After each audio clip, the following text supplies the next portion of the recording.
Thank you very much for remaining there. We'll try to make it dynamic. Look, we're gonna speak about the transformation, the transition from science to business, actually. So we are gonna talk about some of these latest advancements that will enable this transition. But first of all, I would like to introduce EIT Food, and Mario will give you some slides about it, because we are in the discussion now of the creation of the food cluster in the UAE. EIT Food is a super cluster where the European Union is working together with academia and with the corporate sector in the food and beverage space.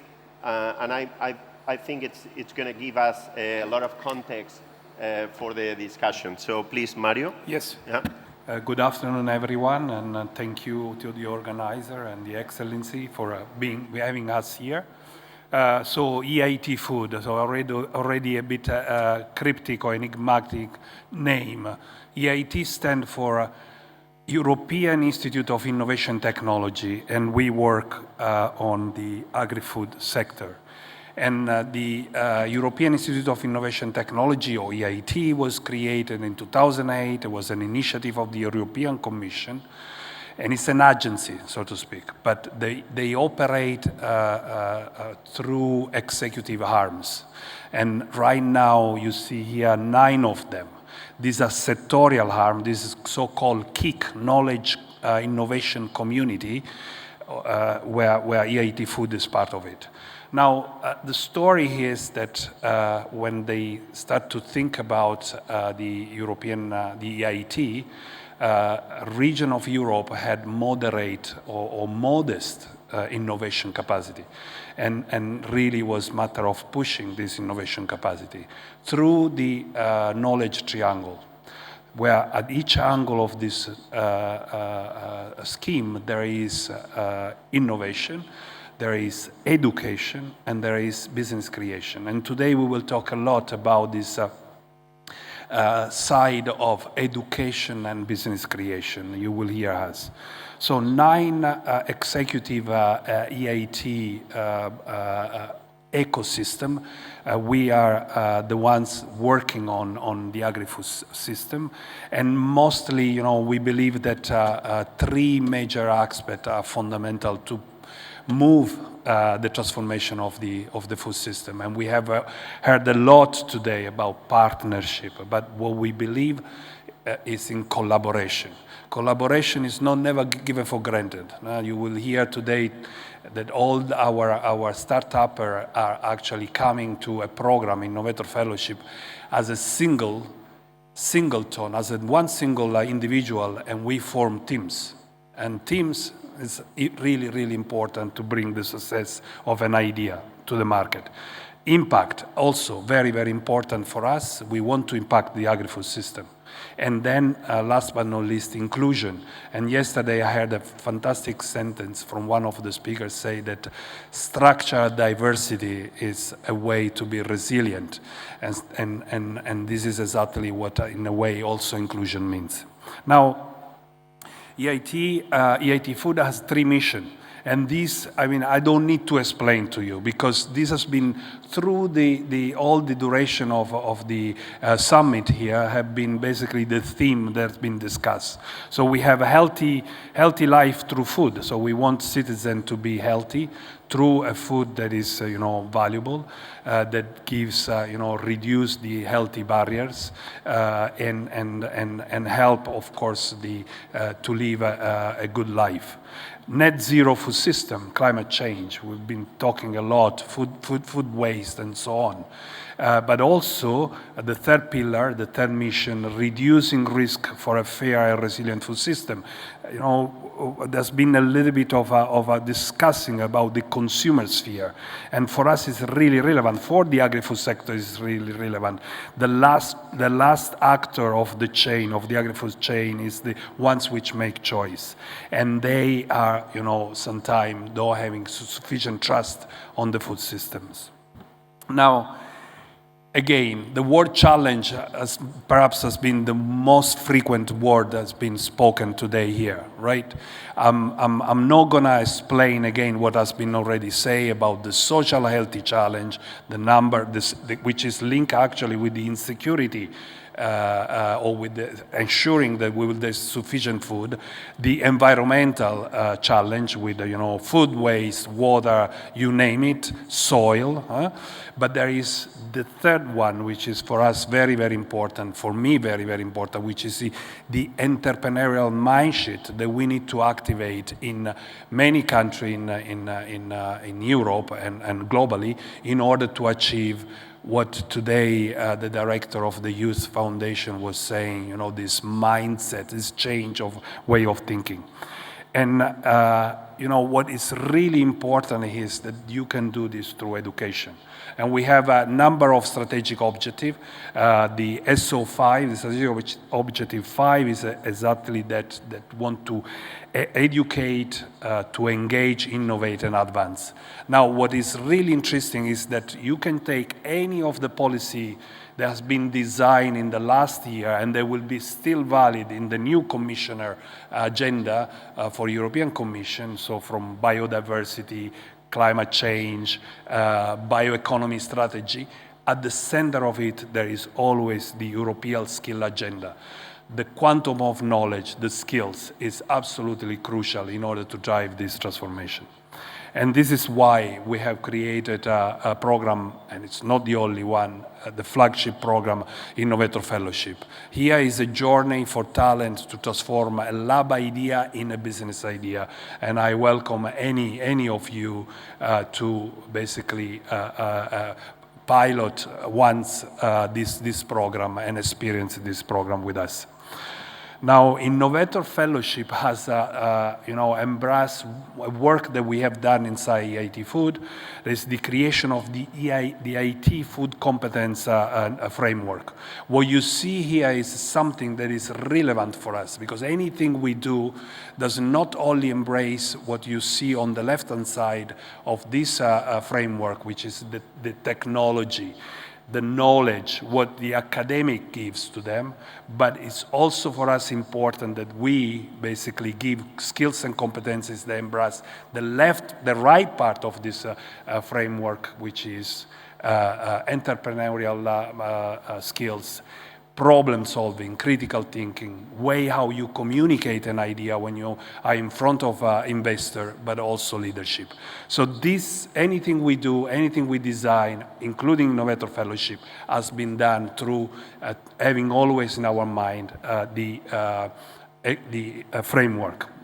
So with this, I basically gave you a bit of setup in what we're going to discuss today, and I give you the floor.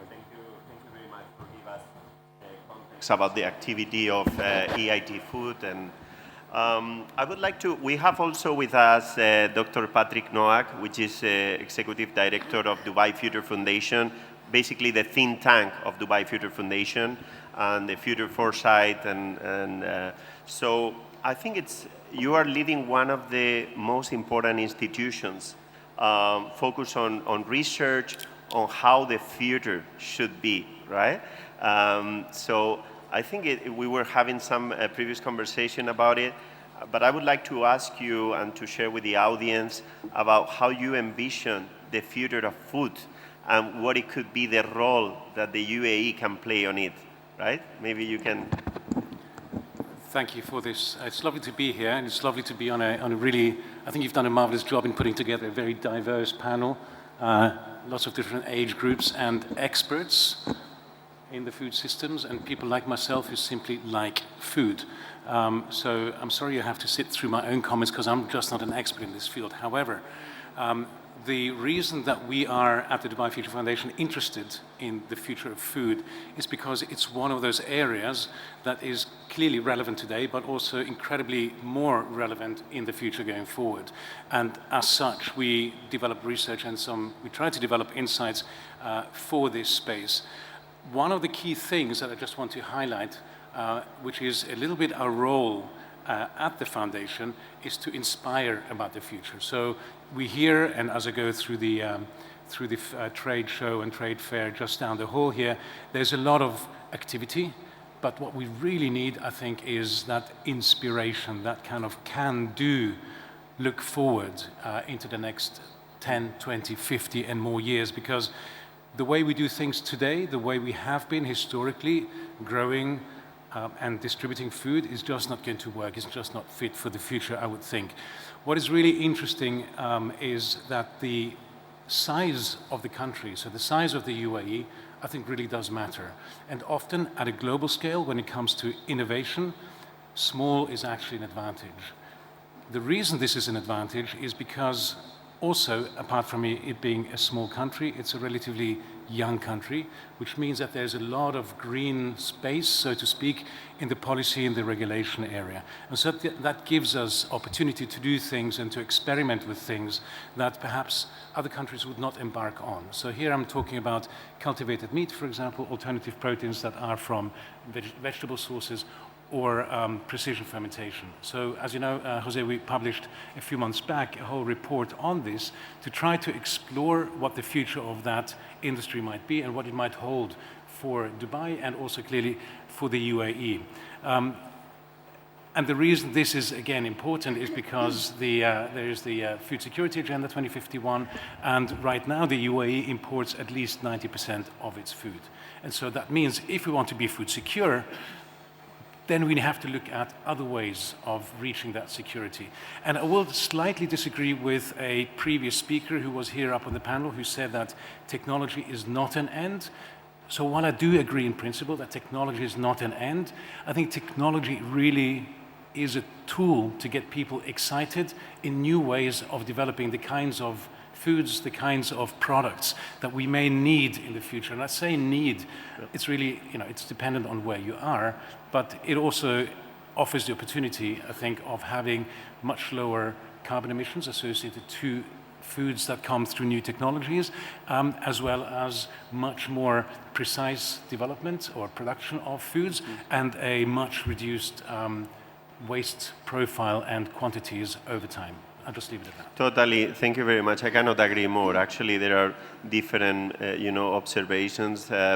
Maybe in the next question we can talk about the sandbox, because those are the practicalities, right, of how the UAE can lead that transition towards more sustainable food and also more technologically advanced, right? So, Milena, you teach in one of the, I think, top universities when it comes to food science.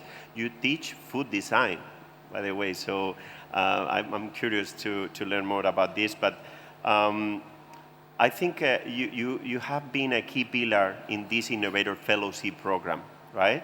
And you better than anyone can explain what is it, this connection between academia, research, researchers, and then the business creation, the disruptive technology that comes with a startup. Can you explain us a little bit your experience on that? So first of all, I've heard a lot about, hearing a lot about this during these 2 days, about how innovation and universities or academia do not match. And I think I fully disagree with that concept. Universities and academia bring 3 important ingredients to the table when it comes to innovation. The first one is new knowledge. There is no new technology, there's no new knowledge that doesn't come from universities. The second one is talent. You are not going to get talented, open design without having people coming out of education programs. And the third one is infrastructure. Universities have tremendous power into using analytical techniques that nobody else could use. So these 3 ingredients are extremely important in creating great innovations. But now, what happens if you just leave them in the labs? Nothing happens because us, researchers, like to create new knowledge all the time. So the Innovator Fellow is a typical example, a typical case study of how we managed to bring lab outside of the laboratory and into startups. And you will meet some of them. And how do we do this? We take early career researchers. They are at the top of their field. They have studied for years. They know exactly what is the best of the best at that time. And they are somewhat naive.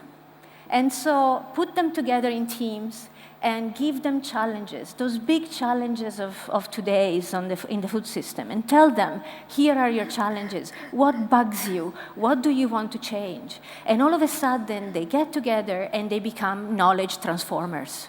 So they take what we teach them in the laboratories and they transform it by having a systemic approach to it. That's all we do. We tell them, think about it outside of your little nutshell. And they now become more system thinkers. And all of a sudden, you have somewhat an initial stage of a startup. And then, of course, we take mentors and we help them, and you are one of them. And these mentors help them into the journey from a lab idea all the way to actually a strong, robust business case. And that obviously is what makes them then able to become startups. So I hope that this has explained it. That's, yeah, very good answer. So we will see some of the examples with Dr. Giorgi and Kat. So Mario, I would like to come back to you. Yes. So I think Innovator Fellowship, it's a very pioneering initiative, right? So I think it's probably one of its kind programs because it's teaching researchers, scientists to become entrepreneurs or intrapreneurs. So that term of researchpreneur in the food system, right? And this is something that I would like to really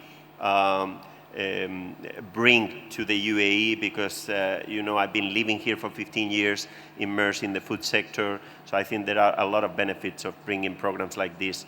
Can you explain a little bit the journey? Very short, because we want also to listen to the rest of the panelists. Sure. But a little bit of the journey, how this ideation happened, and then the execution. Yeah. Yes, for sure. Well, at some point we just realized that scientists in the academia have to redirect their career.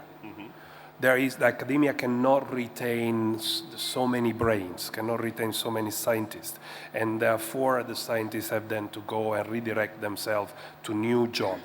And we also realize that when they go to a private sector, they need skills that adapt a little bit better to the needs of the private sector that so far some university or academic institution, educational institution do not have in their curricula. And we thought this was a gap. So we start to think, why we don't do something in order to compensate, in order to, prepare the future game changer of the agri-food system and give those skills they are missing. So we start Innovator Fellowship, no more, no less. And we started, of course, in a way that was a collaborative way. The very first group of institutions which Innovator Fellowship was created, where of course university which have this awareness of the gap, Aarhus University, Turin University, Bologna, CICIC in Spain, but also a research center. Okay? Exactly, it's not only universities, but research centers, highly specialized, right? Yes, we actually have people that are coming also from the private sector. They want to know what is the top knowledge or research, the latest discovery, and then together with the researcher create a new venture. So that was really, we have been learning with the journey. Yeah, fantastic. Okay, so I would like to go to Simona now. So Simona is also a researcher, is one of the mentors of the program, but also, you know, beyond that, I would like to understand from your perspective, what differentiates a true mentor in this scenario, in this context. You know, you are not dealing with founders that are typical fresh grads or whatever. So we are talking about doctors, scientists, researchers, professors, right? How you mentor that, what differentiates a good mentor for those profiles and in this program in particular? Sure. Salam alaikum and shukran. First of all, thank you so much for this opportunity. So mentoring in the EIT Food Innovator Fellowship is truly the backbone of the participant experience and the journey that participants go through. It provides what we like to call an experimentation sandbox. So it's a low-risk, supportive, comfortable environment where participants can test and refine their ideas. And this is so important, especially in a field like the food sector, where everything is so complex and interconnected, as we heard throughout this summit, and where innovation requires both creativity and thinking outside of the box, but also precision and scientific rigor.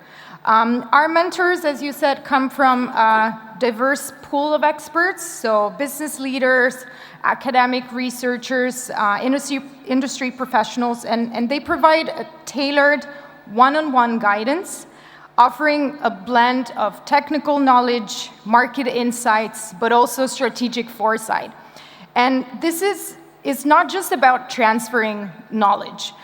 It is about helping participants bridge the gap between theory and practice, and therefore their solutions are not just innovative, but they're also practical, they're scalable, they're relevant to the world, and they're impactful ultimately. And mentoring goes beyond the technical aspects as well. So it's also about opening doors and building long-term relationships. So throughout the mentorship program and through the mentors, participants gain access to a very extensive network of other stakeholders across the food industry internationally. And finally, what I believe is so special about mentoring is that it plays a key role in the personal growth of participants. So it helps participants identify their true passions, their values, aligning them with what the market really needs. There's this concept in Japanese called ikigai, and I believe EIT Food tries to, and through the Innovator Fellowship in particular, tries to do that, tries to help people reach this ikigai. And by the end of the program, participants, which we like to call researchpreneurs, they don't just walk away with a business proposal, but they leave with the confidence and with the resilience to take their idea forward, and whether as entrepreneurs, so whether as creating their own ventures, or as intrapreneurs, so driving transformation and change within existing institutions and existing organizations. And just like Giorgi and Kat here today, who make us so proud. Yeah. And thank you so much. Thank you very much, Simona. I would like to hear now from Dr. Giorgi. Dr. Giorgi is also a researcher. He's the owner, the co-founder of a company called CinSOIL. This is a company that has been created entirely, has been born in Innovator Fellowship, and it became a reality, and now it's collecting awards wherever it's presented, right? So I feel really proud because I was your mentor, by the way, so I'm really, attached to this project. But can you explain us about what CinSOIL does? Yeah, because it's very relevant actually for food security, and please. Sure. Yeah, thank you, José. Hello, everyone. I may dare to say that CinSOIL is embodiment of what EIT Food Innovator Fellowship aspires to achieve, taking ideas and through collaboration, through complementarity, transform into businesses. And this is what we do just for the context. CinSOIL, without EIT Food Innovator Fellowship, CinSOIL wouldn't have existed. Because us, all three co-founders, were actually met in this program 3 years ago, 2021, and then worked together in a team. And after completing that program, we continued with this entrepreneurial journey. And now operating as a startup. We are based in Germany, Berlin. And what we do is that we are operating in agtech space. We are developing a technological solution that enables companies to monitor soil health. And this particular approach was novel in our case, is that we do with satellite images, and particularly we are observing and monitoring soil health conditions through monitoring soil organic carbon levels. And this is a very novel solution compared to conventional practices, and this approach does it far more efficiently than other practices. Without EIT Food, really this wouldn't have happened. Thank you. I mean, there is much more actually to explain about CinSOIL, but unfortunately we are kind of constrained with the time. But we have another example of a startup that was born in our program, and feeling also very proud of Kat and all women founders. Nola, which is a company in the alternative protein. So they have a proprietary process to extract protein out of plant-based sources.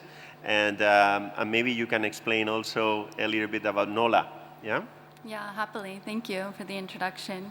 So my co-founder, during her PhD, developed this proprietary technology process to extract protein from rapeseed. And compared to the traditional processing of rapeseed, where you end up with a low-value oil stream, and then the press cake, which can really only be used for animal feed. Our process retains the oil stream and can be used in the same way, and then we have a high-value protein ingredient that can be used in foods due to the mild processing. And yeah, as I said, my co-founder Simona developed this during her PhD, but the challenge for us was how to take this academic innovation and then turn it into something with real-world impact. And for us, that's really where the EIT Food Innovator Fellowship came into play and bridged this gap so we could learn these entrepreneurial skills, market validation, making a pitch, and then of course have the mentors such as yourself and Simona. The business mindset, right? Exactly. I think it's also important. Yeah. So thank you very much for sharing that. I think I will emphasize, for the ones that are in the food industry and know some of the challenges, all these technologies, they face different challenges, regulatory challenges. Sometimes they are not ready to market. What we are talking about here, it's unlocking the power of the science that is ready to market, with the main actors of this science that are the researchers and the scientists. So they have a lot to say, and with some training, specific training, they can crystallize those projects into business, right? So, but coming back to Patrick, because I think this is also important, we were talking about the sandbox, or in particular, I'm interested in learning from your perspective how the public sector, the regulatory bodies, can play a role to enable, to facilitate, to catalyze sometimes the adoption of this innovation, because it's, sometimes the perception is that it's always a burden, right, or disconnection, right? So can you give us some light to the regulatory aspect, the sandbox, for example? Yeah, sure. So about 6 to 8 weeks ago, we launched the regulatory sandbox in Dubai. And the idea really is for, say, academic players or business partners to come together with regulators of all kinds and kind of play nice in that sandbox, because there are products or there are processes or there are business models that are not yet fully regulated for in Dubai or the UAE, to co-create, in a sense, the frameworks within which they can operate. So right now we've got 2 test cases go through that sandbox. In my own wildest dreams, there would be a sandbox on future kinds of foods. And the idea really is twofold. One is to be able to accelerate the insertion and the adoption of emerging technologies in a way that is absolutely safe and makes sense for the local market. But the second thing is that we want to reduce the gap or the delta between innovation and regulation. And so we found in the experimentation leading up to the creation of the sandbox that, which actually was on drone deliveries across Dubai, that there is something there, so there is a mechanism that we could establish to help that. I am actually one of the users of these drone deliveries in Sustainable City, so which is my community, was one of the pilots. I will ask you to be brief on this because we are always, you know, with the time. So, Milena, I do believe in value sharing, right? So you are learning as well as you are sharing your knowledge, right? So I would like to listen from you. What is the value exchange for you to be a professor, researcher, when dealing with these future entrepreneurs and so on? What do you extract from them, as well as what is the the exchange that happens there? Maybe you can give us some. Yeah, I am a very, very successful researcher. And when I started this program, I started with a little bit of uncertainty. Okay, what can I give and what can I get? Nobody does anything for free. And what I have learned is that I have learned to design my research ideas for impact. So now I think about it before I start the project. I think about, okay, what is this research going to resolve? And in the 4 years that I've been participating in the Innovator Fellow, I actually wrote 3 patents.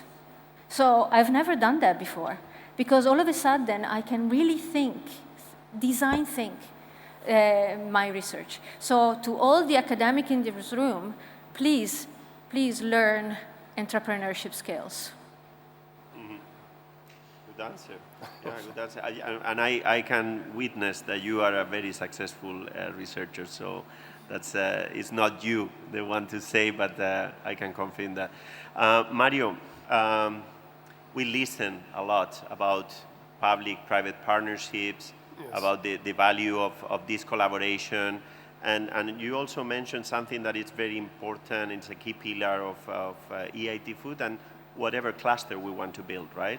And it's the innovation as a main driver, but education, which is key, and business creation as an ultimate goal. Can you elaborate on that process? Yes. Well, for sure, the ecosystem has to be an enabler and has to give the nurturing the talents. So that's coming to a point that I wanted to touch. Okay, good. That is the funding. How important is public funding into that process? Okay, but what is important is also that the life of a startup, or the time to have a product or a process to the market, can be long, and this is the nurturing aspect that is very, very important. So what we have is not just Innovator Fellowship. We have a series of programs which bring an pre-seed startup to become a rising food star. So an entity and startup which has a very strong market access and success. So therefore, it's not just the training aspect, the competence, and so on. It's what then a group of talents can find in EIT Food. They are part of an ecosystem. They can play. They can know other corporates, other startups. They can become mentors of newcomers and so on. So it's this condition which is this environment which create then the success for some of them. Okay, but the government and the public sector has to to have a pivotal role on this, right? Absolutely, so yes. supporting at the very beginning and then gradually getting less and less. And I mean, EIT Food will not exist without the support of the taxpayer of Europe. So we are receiving funding. We are inside European Horizon program, and we will carry on in the next 7 years to have this type of support. But in the same time, we need also to think of creating something that brings financial sustainability to ourselves. Totally and that's absolutely fundamental. I think I have to say, from my perspective as an investor, sometimes, you know, and I am a true believer in the food system and the support that requires to evolve, but then you need also the public funding, because they have the access to the big checks to support the move, and also to deploy patient capital, right, to facilitate that evolution. I would like to... If you have a vision, you have to pay for it. Yeah, that's true. The public has to pay for it, because a long-term vision takes time. It's a collective effort, right? But the private sector is there. Private funding, it's always important. But let's go back to Kat in this case. I would like to change the order a little bit. So, Kat, you were talking about Nola, how was the process of the creation of the startup and so on. I think you can also elaborate on how was working together as a team of founders, of women founders in different disciplines, how, you know, the program also facilitate this cohesion between the founding team. Maybe you can give us some, some insights about it? Yeah, absolutely. So, I came actually into the EIT Food with myself and then another co-founder who was also from the same university. And we had sort of this idea already due to the process she developed. And we were thinking, we're looking forward to meet other people that could be a part of our team. But again, I was a little bit skeptical, who are we going to meet? I'm not just going to go with anybody. It needs to be the right fit. And what I think was really nice about the EIT food program was that this allowed us to connect with a lot of different people who were researchers, but from different areas. So we could find somebody that complemented our team well, and it allowed us to do this in a risk-free environment so that we could really test how we work together before continuing. Thank you. Thank you very much. Giorgi, I think you were very short in your previous answer, right? So I really want to understand, maybe the audience, it's very relevant. So talking about food security, talking about the connection and the impact of agri-food system and sustainability, right? Can you tell us about the MRB tool, the AI that you are utilizing for this purpose, the carbon offsetting concept? I mean, those are topics that even today are, becoming a trending topic, but the reality is that it would be something mandatory. It's already mandatory in some jurisdictions, so we have to adopt all these tools and these processes, right? So can you tell us a little bit more?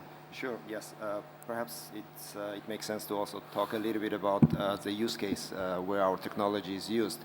You mentioned insetting activities, which is essentially putting carbon in soil and enriching soil with carbon. And in order to monitor that efficiently, you need to have technological tools, which is basically what we are developing, and it's also called MRV Solutions, Monitoring, Reporting, and Verification Tool. And with these solutions, monitoring part becomes very efficient.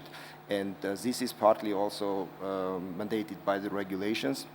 In EU, actually, on the 19th of November, just recently, like last week, it was the framework was published, and within the next few days, it will actually come into effect. And this is not specific to Europe only. This topic is becoming and embraced globally, and it's spreading at a very high pace.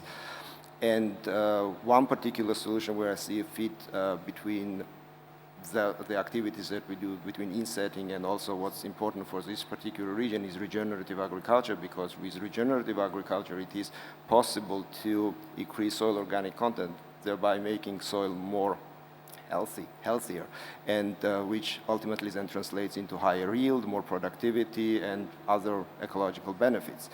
And yeah, when I say regenerative agriculture is not exclusive to certain regions. There are multiple practices. There are various practices that could be used in Europe or in Latin America or here in this region. So there are various practices, and they could be related to basically by selecting the area where you want to apply. And this is ultimately what we do at the moment. We have activities in Scandinavia, we have activities in Italy, and more partnerships. This is basically what we are looking for at the moment. Thank you very much. I think we want to respect the time, but you know, and I think Simona explained very well actually the process behind a specialized mentoring, which is key. I think we don't have time for a Q&A, but I will invite everyone in the audience to reach us out afterwards and further discuss if you have any questions. But I want to leave with a quote that I like from Louis Pasteur, and I use it very often. It says, science knows no country, because knowledge belongs to humanity, and it's the torch which illuminates the world. So in this case, I think it's more important than ever, and especially in the food system, to unlock this science that is there, it's ready, it's available, to combine this with what is the regulatory framework, to influence in the regulatory framework to accelerate the route to be implemented, and also to support with the level of funding that is required for these advancements to be in the market. And that's what I wanted to, finalize with. Thank you very much, audience, and thank you very much, dear panelists. So happy to be here. Yeah.